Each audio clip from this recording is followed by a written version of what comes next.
according to regulations, has to be 26 feet, maybe 28 feet in diameter to allow for crashes and emergency vehicles and sufficient ventilation for combustion engine cars. But if you shrink that diameter to what we're attempting, which is 12 feet, which is plenty to get an electric skate through, you drop the diameter by a factor of 2 and the cross-sectional area by a factor of 4. So, and the tunneling cost scales with the cross-sectional area. So that's roughly a half order of magnitude improvement right there.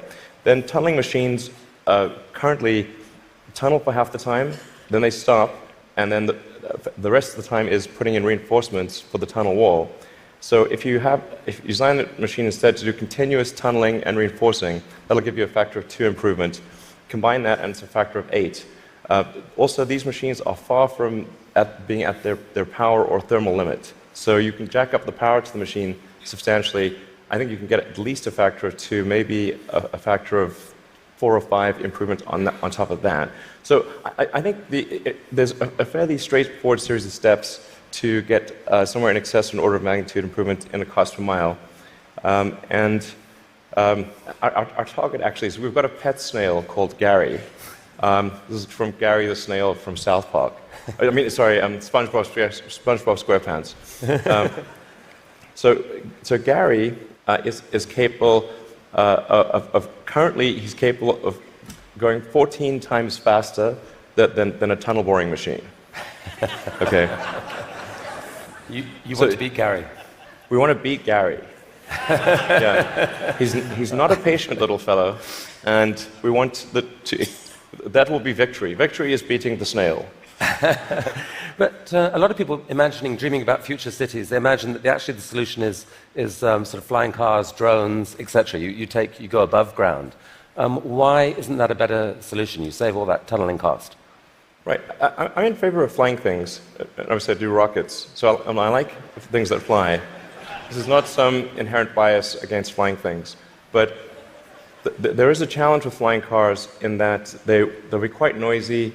The wind force generated will be very high. Let's